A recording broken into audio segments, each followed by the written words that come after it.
আর এবার ট্যাংরার repeat telecast বিধাননগরে বেআইনি বহুতল ভাঙতে গিয়ে আবাসিকদের বিক্ষোভের মুখে পড়লেন পুরকর্মীরা। এর আগে ট্যাংরায় যে ছবি আমরা দেখেছিলাম, যেখানে বেআইনি বহুতল যা বিপজ্জনকভাবে হেলে রয়েছে তা ভাঙতে গেলে আবাসিকদের বিক্ষোভের মুখে পড়েন পুরকর্মীরা। আর সেই ছবি তার ঠিক রিপিট টেলিকাস্ট দেখা গেল বিধাননগরে। সরাসরি চলে যাব আমাদের প্রতিনিধি সুকান্ত মুখোপাধ্যায়ের কাছে। সুকান্ত, দেখো, সরাসরি যে ছবি তুমি দেখতে পাচ্ছ, শান্তিনগরের এই যে বাড়ি রয়েছে G+5 অর্থাৎ 6 তলা যে বাড়ি রয়েছে, সেখানে গতকালকে আদালতের নির্দেশে কিন্তু ভাঙার কাজ শুরু হয়েছিল রুফটপের দিকে অর্থাৎ টপ ফ্লোরের দিকে। এবং আজকে ফের যখন বিধাননগর পুর নিগমের আধিকারিকেরা এখানে আসেন, তোমরা দেখতে পাচ্ছ যে বাইরে থেকে এবং ভেতর থেকে তালা দিয়ে দেওয়া হয়েছে। যারা বাসিন্দারা রয়েছেন তারা তাদের সন্তান নিয়ে এখানে দাঁড়িয়ে রয়েছেন এবং তাদের স্পষ্ট বক্তব্য যে ভেতরে তাদের আসবাবপত্র রয়েছে, বয়স্করা রয়েছেন, বাচ্চারা রয়েছেন। এত কম সময়ের মধ্যে তারা যাবেন কিভাবে?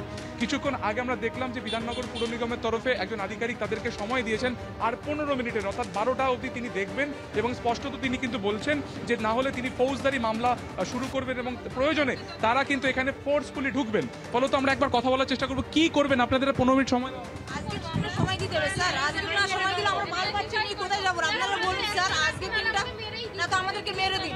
বলছেন 1 বছর আগে নোটিশ দেওয়া হয়েছিল, আপনারা পেয়েছিলেন? না, পাইনি আমরা।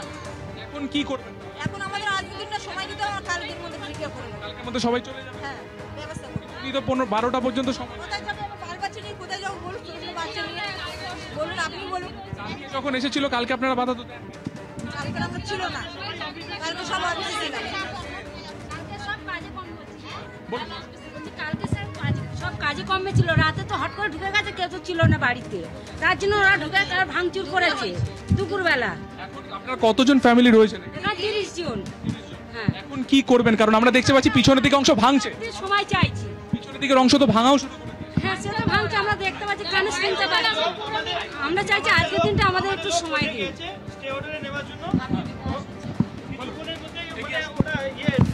অর্ডারটা নিয়ে চলে আসবে, ওটার জন্য রিকোয়েস্ট করছি কি আমাদের সময় দিতে হবে। স্টে অর্ডারের জন্য আমাদের লোক কোর্টে গিয়েছে।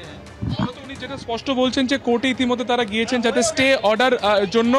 এবং এবং এবং আমরা দেখানোর চেষ্টা করবো ক্যামেরায়, কৌশিক, এই হচ্ছে সেই বাড়ি 2022 সালে যেটা তৈরি হয়েছিল এবং পরবর্তী সময় কলকাতা হাইকোর্টে মামলা হয়। সেই মামলার নিরিখে আদালতের তরফে যে নির্দেশ আসে যে গোটা বিল্ডিংটি ভেঙে দেওয়া হবে। গতকালকে রুফটপের দিকের অংশ ভাঙা হয় এবং আজকে যখন এখানে বিধাননগর দক্ষিণ থানার পুলিশ এখানে আসে, সেই সঙ্গে এখানে বিধাননগর পুর নিগমের আধিকারিকেরা আসেন, সেই সময় দেখা যায় যে মেন গেট বন্ধ করে দিয়ে সেখানে মহিলারা দাঁড়িয়ে পড়েন। এবং এই মুহূর্তে আমি দেখানোর চেষ্টা করবো যে পিছনের দিকের যে অংশ রয়েছে সেখানে একাধিক ফাঁকা বা এমটি মানে দোকান ছিল বা গুদামঘর ছিল, সেগুলোকে ইতিমধ্যে কিন্তু ভাঙার কাজ শুরু হয়ে গিয়েছে। ইতিমধ্যে গোটা বিল্ডিং এর ইলেকট্রিসিটি অফ করে দেওয়া হয়েছে, তার ফলে কোনো রকম বিদ্যুৎ নেই, কোনো রকম পানীয় জল নেই। তার মধ্যে কিন্তু একেবারে ছোট ছোট বাচ্চাদেরকে নিয়ে এখানকার বাসিন্দারা রয়েছেন। এবং তার মধ্যে এখন দেখার যে আজকে এই এক্সিকিউশন কখন হয় বা এই ভাঙার নির্দেশ কখন আসে। আমরা বিধাননগর পুর নিগমের আধিকারিকের সাথে কথা বলে নেবো। আপনি ওনারা বলছেন যে ওনারা আদালতে গিয়েছেন, তো সেক্ষেত্রে আপনি তো 15 মিনিট সময় নির্দেশ দেখালে আমরা নিশ্চয়ই কাজ বন্ধ করে দেবো, কিন্তু যতক্ষণ না আমরা সেই নির্দেশ হাতে কলমে দেখছি ততক্ষণ কাজ চলবে আমাদের ভাঙার। এটা ওনারা বলছেন 1 বছর আগে নোটিশ পাননি, এক্ষেত্রে?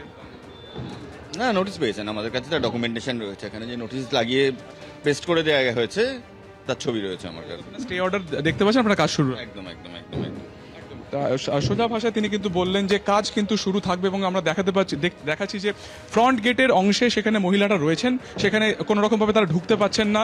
15 মিনিটের সময় দেওয়া হয়েছে। অন্যদিকে পিছনের দিকের অংশ, সেখানে কিন্তু ইতিমধ্যে ইলিগাল কনস্ট্রাকশনের যে একটা পার্ট রয়েছে সেটা কিন্তু ভাঙার কাজ শুরু করে দিয়েছেন বিধাননগর পুর নিগমের যারা কর্মীরা রয়েছেন তারা। ধন্যবাদ সুকান্ত।